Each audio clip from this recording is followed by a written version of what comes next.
Despite AEW having their biggest show of the calendar year, WWE's Raw announced team has dominated the news cycle.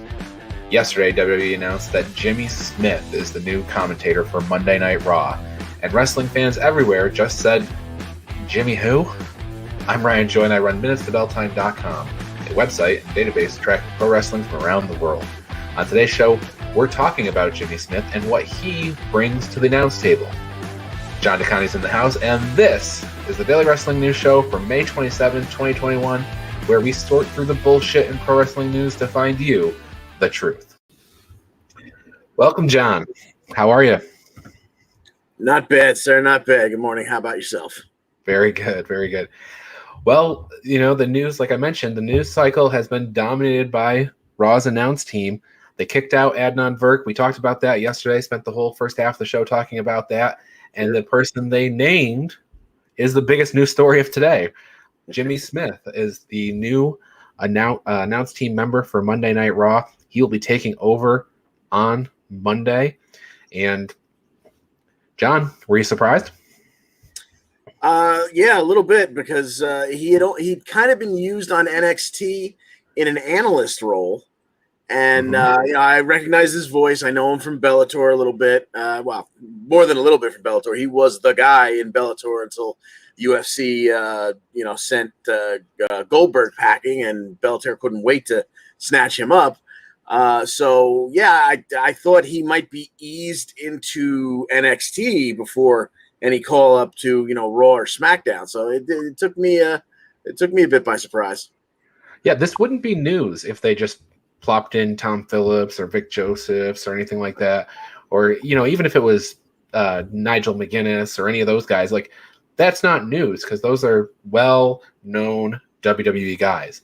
Yep. Jimmy Smith, he was on the pre-show for NXT Stand and Deliver, and he was in the Prime Target video package for Balor and Cross. And aside from that, that's pretty much it, right? I mean, yeah, until Stand and Deliver, I didn't realize he was a WWE employee. Yeah, exactly.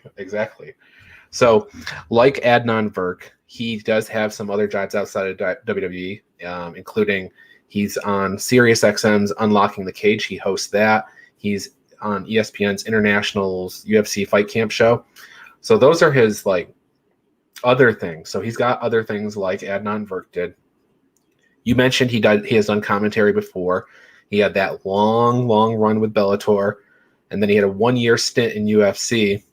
And at the end of that, they basically just decided that, he was great, he was fantastic, they loved everything he did, but they're going with fighters, so they ousted him.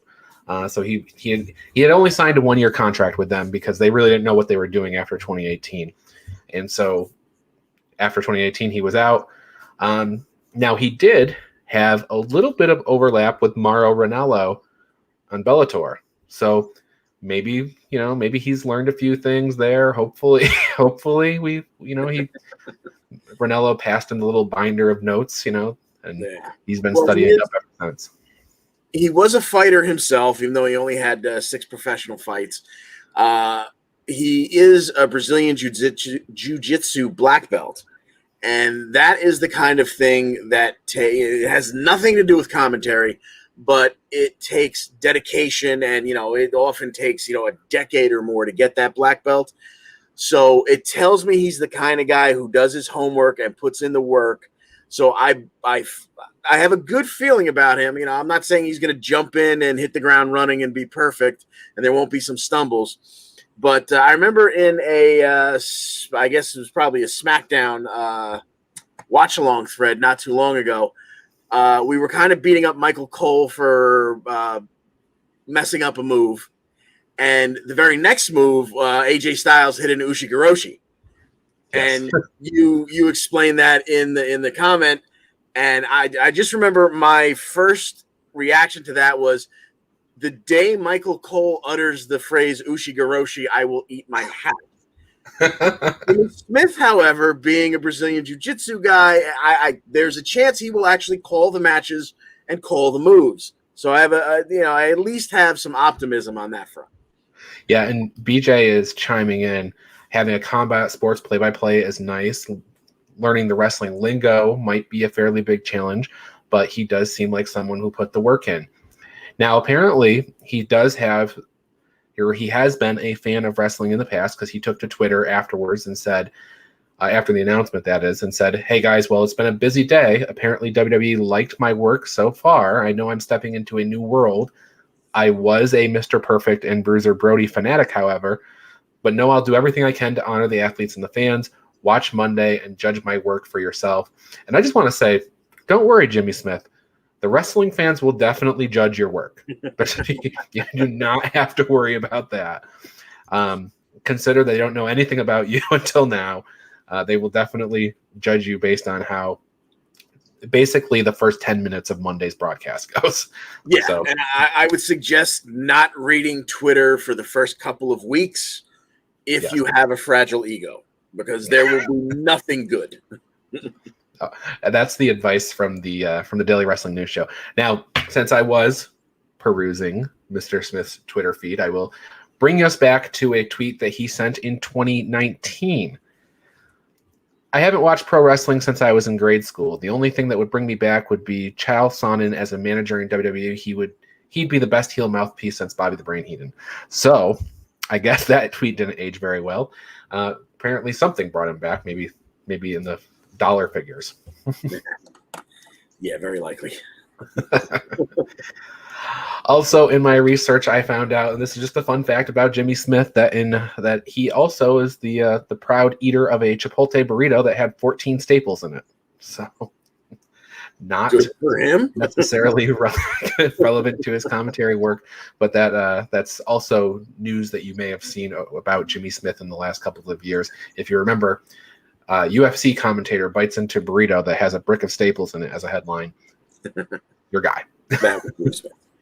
I hope his WWE career is kind of different than his career had been to this point. Now, he did, like we said, he did have that nice run in Bellator, but it seems like he's always the guy before the guy. You know, he did American Ninja Warrior, and he was in there before they brought in the NFL star Akbar Bajabiamila.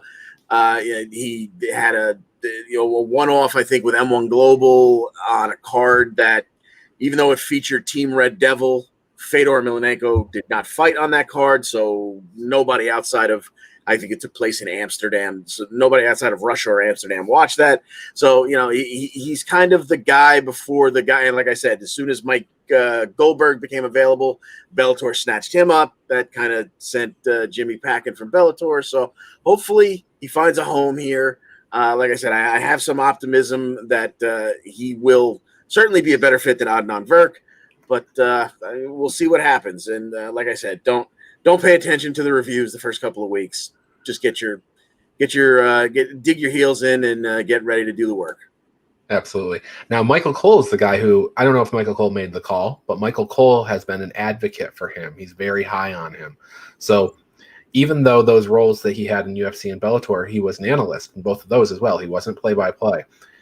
But the fact that Michael Cole is kind of endorsing him, I didn't see that same thing in the news about Adnan Virk, that Michael Cole had, stood up and, said that Virk was going to be good. So hopefully that's a good sign. John, what do you think the trial run is on a WWE announcer? I know Virk got 7 weeks, but I think they made the decision a couple of weeks ago. So how long do you think that they're given? How much grace are they given? I hope they give him a couple of months. I mean, all right. I don't like to beat guys up on the way out the door, but Virk was really ungood, if I can say that. I don't think Jimmy Smith, even if he doesn't work out, I don't think it will be quite so glaring. So I would imagine he'd at least get a couple of months. Yeah, I think so. I hope so, unless he really fails at the transitions and stuff like that. But I think that the things that we're talking about, right? He's got a combat sports background. Virk had a sports background. I don't know if necessarily had a combat sports background. Yeah. So I think that's a leg up for Jimmy Smith. And he was a wrestling fan. I hope that he's watched it since the Bruiser Brody days, though, because that was a long time ago. So. All right, so I think that's our lead story for the day. We do have more stuff to get into, actually a whole bunch more stuff to get into, including it's Double or Nothing weekend coming up. So stick with us. But first, here's how you can support the Daily Wrestling News Show. If you love the Daily Wrestling News Show, then I want to tell you how you can support us. First, check out bodyslamclothes.com. You can get a variety of shirts for just $20, and all of them come in the super soft style, and the price you see includes all sizes and shipping. Get 10% off 2 or more shirts with the promo code SHIRTS10. Go to bodyslamclothes.com right now to check it out. And join Joey Jarzanka, Ian Schreier, and Rob DeLuca on Friday nights for the Primetime Rundown. They take you through the world of sports. The show kicks off at 6 p.m. on the Eastern Observer. And each Tuesday, Al Carl hosts the Essential Wrestling Podcast alongside John Smith, myself, John DeConnie, and Garen Mahaffey. It's another week of updates and highlights in the world of wrestling. Here are our analysis on who we think is going to win the week's matches. Coverage begins at 6 p.m. on the Eastern Observer. And Pro Wrestling Pick'em. It's a place where you can join or host a Pick'em League to test your predictive skills in the world of pro wrestling. Create an account and join a league now at ProWrestlingPick'em.com so you can play against your friends or play against the universe. And the Body Slam Brigade newsletter, currently going out to over 4,200 people each Friday. It consolidates all the top stories in professional wrestling into a quick-to-read email written by me for you for free. Sign up now at BodySlamBrigade.com. And of course, this show, the Daily Wrestling News Show. We're here every day, Monday through Thursday, and occasionally on Friday. You can listen to us on Apple Podcasts and Spotify, or watch us live on Facebook and YouTube at 10 a.m. This is the Daily Wrestling News Show, and we thank you for your support. Okay, and thanks everybody for listening to those, and do subscribe and purchase and watch all those fun things. And John DeConnie, I have an update on, the Jimmy Smith story is really kind of an update on yesterday's headline, right? Because it's a follow-on to the Adnan Virk getting let go story. But sure, I have updates on both our Monday and Tuesday main stories as well. Tuesday's our main story was Will Ospreay vacating the IWGP Heavyweight Championship.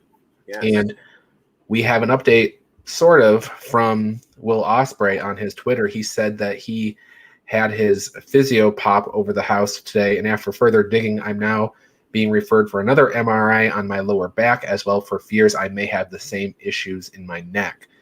So things aren't looking good. He's determined to come back this year. He thanks us all for the support, but if Will Ospreay has an issue in his neck and in his lower back, I think he's going to be out for quite a long time. So I'm glad that he's took the time away and is getting whatever he needs to taken care of. Yeah, you don't want a guy like that coming back too soon because he's worried. I don't know that he's necessarily worried about his spot, but you don't want him coming back too soon and doing permanent damage that shortens his career. If he winds up taking a year off to get fully healthy and be able to come back and work a full schedule, the roar when he comes back will be amazing. And, I'd rather have a 1-year hole in his career somewhere fairly early on, or let's say even in the middle, than he came back too soon and he was never the same again. So, it's interesting as you brought that up, he'd come back to a roar. It's really interesting that one of the common things in pro wrestling booking is that you can only go so far as a babyface, and then you sort of plateau. And they turn you heel, and you have this long time as heel, and it seems like wrestling fans just gather around the heels, and then when they turn back to babyface, then they can go up even higher. Sure. So Ospreay's turn here wasn't really that long. It's only about a year at this point since he turned. Even less, really, because it was towards the end of the G1. But during that run, he got the world championship. I think people were behind him. Sure. Now he's gone for a while. He comes back. Whether he comes back as a face or a heel, I think you're right. He's, to borrow his own theme music, he's elevated. So good luck to Will. Hopefully he gets back into 100% condition. Certainly works a very hard style, and we want him for many years to come. So do take care of yourself and your mental health too. So I'm glad he's in the UK. Absolutely. And BJ chiming in with the face heel discussion makes sense because it's easier to be an interesting heel. Every face is basically the same at some point or at the early point. I think he's saying actually right now all the faces seem to be the same, but yeah, it's true. You can differentiate yourself after a long heel run. So yeah. When you're a baby face, you're only interesting during the chase, and you get very boring once you get to the top. right. Even though Bruno had the belt for 100 years and Hogan had it for essentially 6, except for the year that Randy had it. Yeah. But yeah, you're right. After you're on top, it's about establishing the heels to face you and to threaten you. So, okay, WWE's return, which was Monday's lead story. We've added 3 stops to their big summer tour. They're going to stop in Cleveland, Kansas City, and Minneapolis. That's for a SmackDown on July 23rd, a Raw on July 26th, and another SmackDown on July 30th. So starting to flush out these cities. Everything seems to be kind of Midwestern. So, middle of the country. I shouldn't say Midwest. Sure. But no New York, New Jersey yet, John. Yeah, they're staying in the heartland where I guess the restrictions are a little less at the moment. You know, on the coasts we're still being a little wary. So you know, I'm sure we'll start to take it for granted, assuming the world doesn't go to hell in a handbasket again. By the start of the new year, we'll take the crowds for granted again.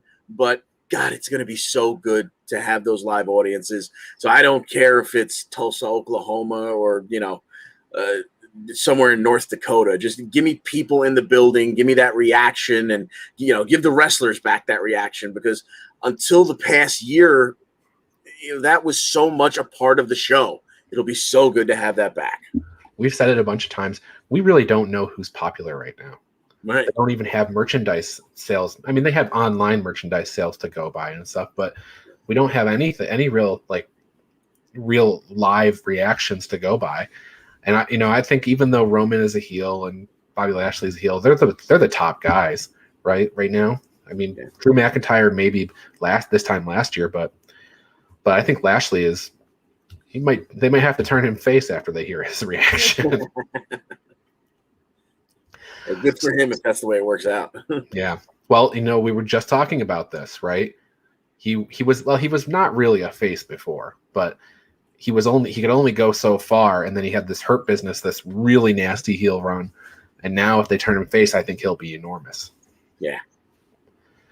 PW Insider also reported that WWE had all hands yesterday, and everybody's going back to the offices in Stamford. So the office is open. So, are you surprised, John, that in the first 6 cities, none of them were in Florida? I mean, it's not like they tapped out that market. They only had exactly.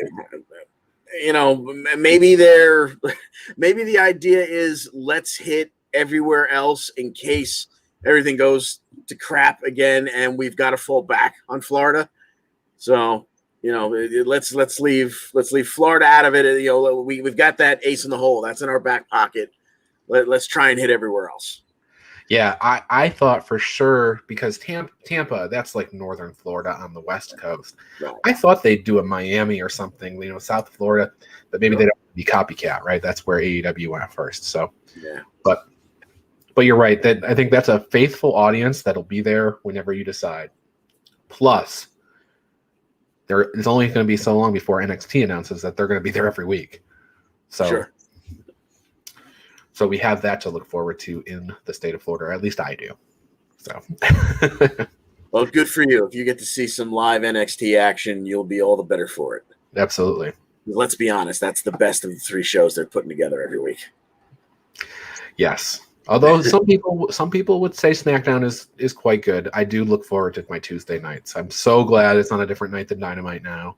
I can really enjoy the 2 shows together. So, or separate, I should say. But speaking of Dynamite, like we mentioned, it's Double or Nothing weekend. Big weekend.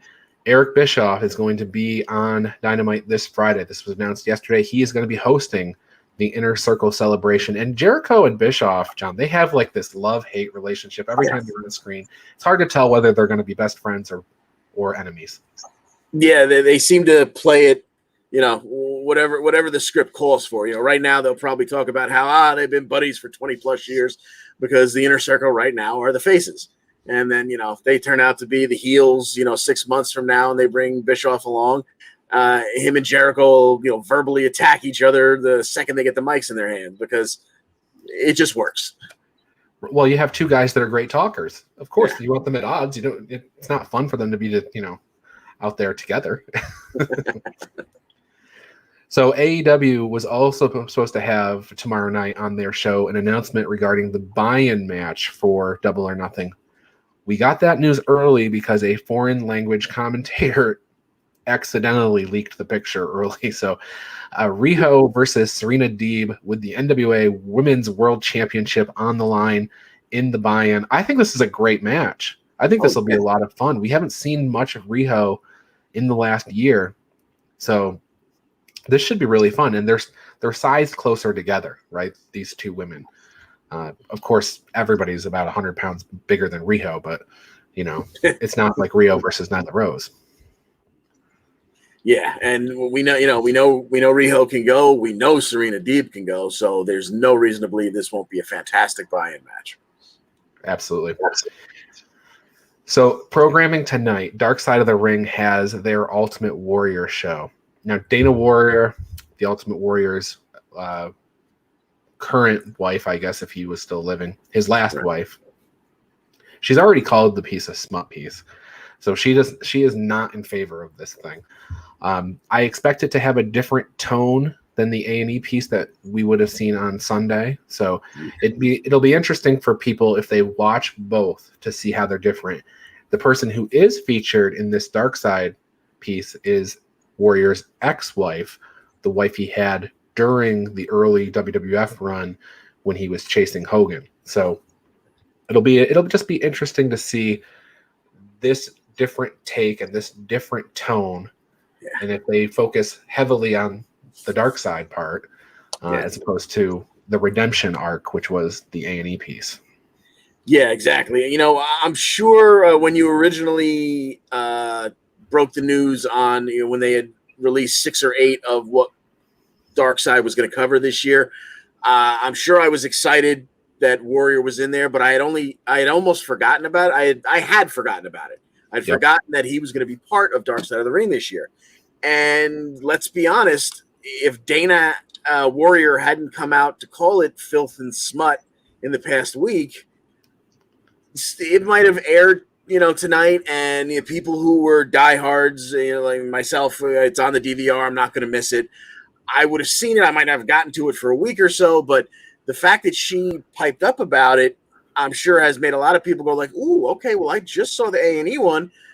Now I'm going to make sure I tune in tonight and compare and contrast. And yes, I would say they will definitely have a different tone to them. At the very least, they won't whitewash over the part where, Warrior kind of went nuts for a year and became a racist, xenophobic a-hole. So yeah, I'm sure we'll get a little bit more into that. I was actually impressed to see that in the A&E bio at all, to be honest, because it was a WWE product. But I guess to ignore it would be to really ignore history. Exactly. And it seemed like it was more of a vehicle for Dana to say, like, and I was really disappointed in him. Oh, shucks. And then we just move forward. Yeah. And it eventually results in the redemption arc, right? Yeah.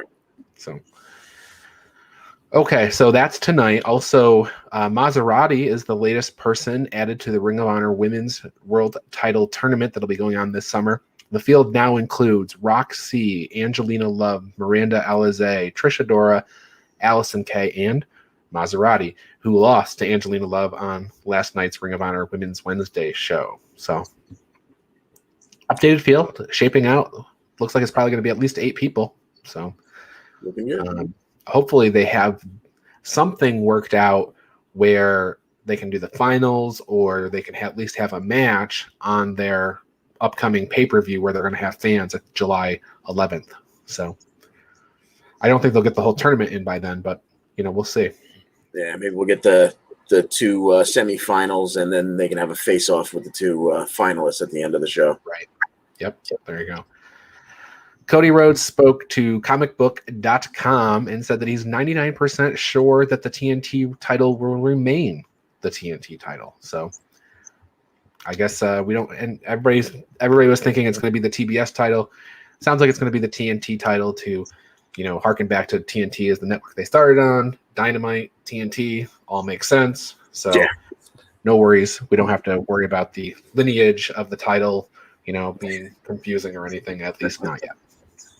Yeah, TNT is more than just the network, so okay, fine. Let's keep the name of the title. Now, he did say 99%, so there's a 1% chance that he's not right about this. Yeah. I'm sure Ron Edwardson, who made the title, has already got a mock-up of the TBS belt, and he's just waiting for the tap on the shoulder to say, okay, go ahead. So I would think that belt would not look as crisp, right? TNT, hard lines, no curves, right? Looks nice. Yeah, TBS is lowercase. It would look like a cartoon, almost like a cartoonish, with the curves and stuff. But the aesthetics aside, they could do small letters if they needed to, whatever. Okay, so we've been talking about it for most of the show. It is Double or Nothing weekend. It is the biggest show of AEW's calendar year. Tony Khan has said on Twitter and other places, but he always does this, so I take it kind of with a grain of salt. Every time they have a show, it's our biggest show of the year, and expect surprises and things like that. But I guess, John, if I had to pin you down and tell me what's one surprise you think that's possible we could see this weekend. I think I said this on the EWP. My guess would be someone coming through the Forbidden Door. Mm-hmm. And, it would be super if it was someone from Impact. I think it's probably more likely to be someone from New Japan. So I don't know who, because I'm not well steeped in I think we get some surprise, but it doesn't necessarily, upset, because it's such a stacked card. There's not really a need for dropping some huge person into a storyline here and doing anything crazy. This card more than stands on its own. BJ pipes in, Jake turns on Archer. Okay. Yeah, a lot of people are saying this, and you know what? I think he might be right. Now, I don't know if this is going to happen this weekend, but in terms of a long-term story arc, Jake Roberts, there's nothing he can do that makes him a face, right? Like, there's no possible way that he can, at this point in his career, with that really raspy voice that he has now, that he can be a face manager. And nor do faces usually have manager. And Lance Archer is definitely going that route. Right. He's definitely going to be a face at some point here in the near future, if he's not already. Yeah. So Jake is kind of awkwardly there. So, yes, I think I could see that. Do I think he's going to go manage Miro, though? Like, that's the split? I don't see that. Miro's not going to have friends for a while. I don't. No. And he's actually very good on the mic. So, Miro crush type of phraseology. But, yeah, every time he opens his mouth in the beginning of the statement, there's still that little bit of a language gap, whatever. But by the end, he brings it around. The last couple times with Darby, it was the man who's not afraid of dying versus the man who's not afraid to kill him, and great line. And again with Archer, it was a little stumbly at the beginning between him and Archer. And then Miro brings it around to, I agree with you. Everybody dies, but I insist that you go first, or, however you put it. Again, a great line to wrap it up with. Al Carl brought up on our roundtable, episode 100, our roundtable, he said he wants to see the war. And when we talk about surprises for this coming show, whether you're talking about the go home show on Friday or you're talking about the pay-per-view itself, I don't know, because we haven't watched Impact tonight. Sami Callihan's kicking off the show, whatever the case happens there. But wouldn't this be the great place for Impact to come together and say, we need to get that belt back? And they do, and they lead a charge. You could see the kind of, if you think of the imagery at Winter is Coming of Don Callis and Kenny Omega taking the title and running out the back door. Wouldn't the reverse imagery be just as cool if you had Callahan and Moose and a bunch of other Impact guys coming in the back door and coming through and walking past Tony Khan right out to the ring and doing something crazy. Like, let's get the war.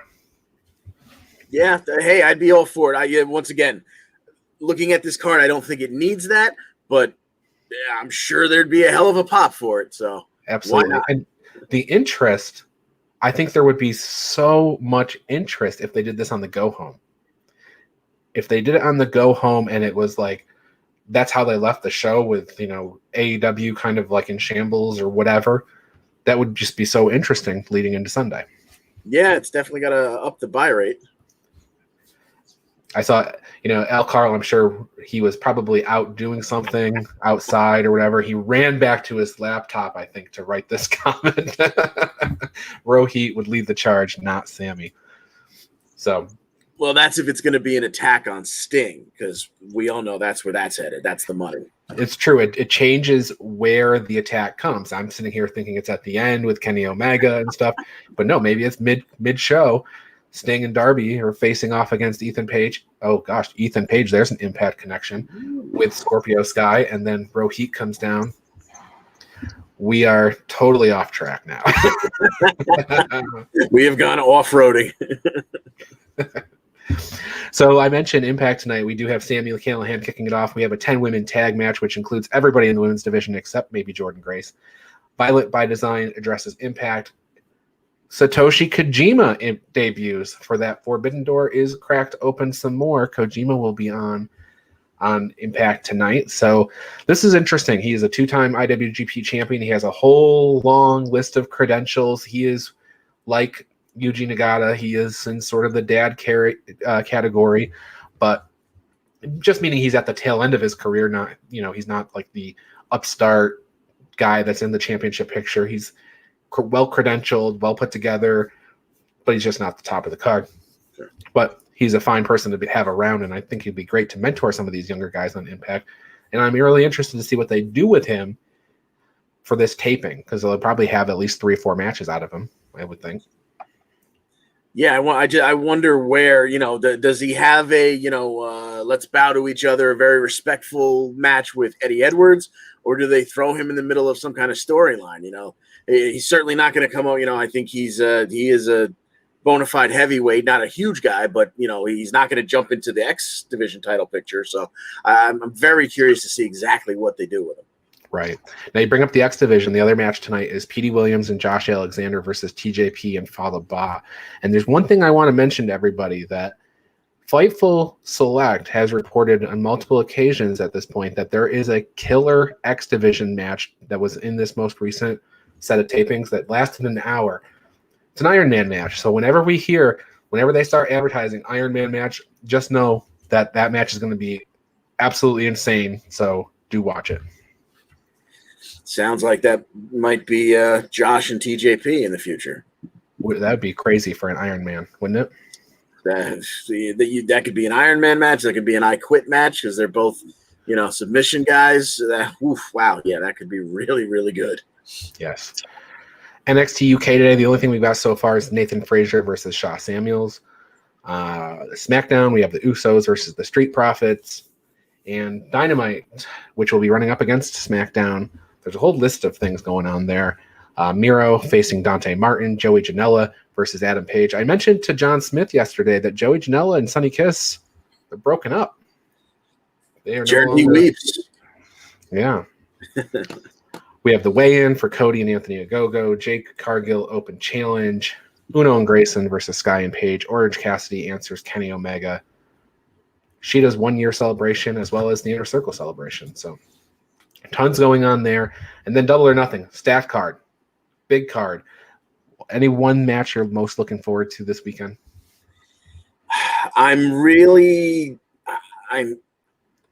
Miro and Lance Archer. We just got through talking about it. I picked Miro, and I think it would be insane to take the belt off of Miro this quickly, but I just have this thought in the back of my mind that I can't silence, that they're kind of shoehorning in a defense on Friday against Dante Martin, who I'm sure will have a very unfortunate work day on Friday. Is that are they doing that just so that they don't have to say Miro never defended the belt? Because, and again, if Archer fails again at taking this title, this will be his second shot at the TNT title. He had a shot at the world title. He's obviously on the up and come. He got the tap from Sting, like you've got everything you need here, buddy. Now just go make it happen. So what do you do with him if he doesn't take this title? Even though I think it's too soon for him to take the title off of Miro, but I just can't silence that voice in the back of my head that says, like, wow, that's what is happening here. So I'm very, very interested in the outcome of that match. Yeah, no, it's interesting. And just bringing up the comment that BJ made earlier about Jake turning on Archer, that could be a way that they get out of, Archer. Archer is protected here. Yeah. And maybe what they do is maybe ultimately Archer does take the title off Miro, but he doesn't do it this weekend, and they build to a return down the road. Because the return, unlike many other shows we watch, the return won't be on Dynamite Wednesday or the next week or the next week. The return would be 6 weeks from now after they've, continued their blood feud for a while. Yeah. I am interested in a lot of these matches as well. It's a stacked card. The Pinnacle versus Inner Circle Stadium Stampede. I liked the last one. I think this one's got to be wildly different. And they said there's going to be a live element to it. So I'm kind of anxious to see if that's like going to open the show, going to close the show, what they're going to do with that, because it is really interesting match. I like the idea that was brought up earlier in the week on your show. I forget if it was you and Travis or you and Al, for that matter. I don't remember who it was, but what if, once again, last time it had like 5 different segments. There was, the in the ring segment, then the 100 yards of suplexes segment, the pool segment. So, it would actually be a lot of fun if maybe they started it off, it took place, and they fought into like an alleyway. They went back to the ring, had a match. Yeah. Gave them time to set up wherever they were going to do the next part of it in the stands. Then in between those matches, the cameras went back into the stadium, and okay, here's another 5, 7, 8, 10 minutes back to a match in the ring. And they went back and forth to it 5, 6 times during the broadcast, because there certainly are enough matches on this card to drop that in between them. Makes you think of the Hollywood Backlot Brawl from 12, right? There you go. Yeah, where you had the core of the match, and then you had you have seeing the Jeep chase scenes, and then ultimately ends in the ring. So do we see Sammy getting chased by a golf cart again? That feels very, it feels very Elite versus Inner Circle, but maybe we see it. If they see it, I could actually see it the other way around. Sammy sees a golf cart and he's like, I have a memory here of what this can do. Sammy chasing down MJF in the golf cart. I could definitely see that. Exactly. All right, other things on the card. Kenny Omega versus Pac and probably Orange Cassidy. Right. Cody versus Anthony Ogogo. Hangman Page versus Brian Cage. The Bucks versus Kingston and Moxley. Shida probably losing her title to Britt Baker. Sky and Page versus Sting and Darby. And Riho versus Deeb, which we mentioned earlier. I don't think Kenny's losing the title. I think Shida is losing the title. The one that has me like the most curious is the Bucks versus Kingston and Moxley. That one is a little harder to call, but I think I'm leaning on the Bucks here. Yeah. I took the Bucks in our picks. I say this all the time. I wouldn't be shocked to see it go the other way, but the Bucks are the heels. It's so much easier to write an ending where they do something, skullduggerous and come out on top. Yeah, 100% agree with that. All right, John, I think we've covered the world of wrestling as pertains to today's news and the lineups for the rest of the week and the weekend. No show tomorrow. Anything else we missed? I think we covered it all. Yeah, we got a heck of a weekend coming up. We got a double dip on Friday, pay-per-view on Sunday. It's going to be an excellent weekend of wrestling. Yeah, happy Memorial Day to everybody, too. So everybody knows, Sunday, we're going to have a post-show after the Double or Nothing show. And then no show on Monday. We are observing the holiday. So there you go.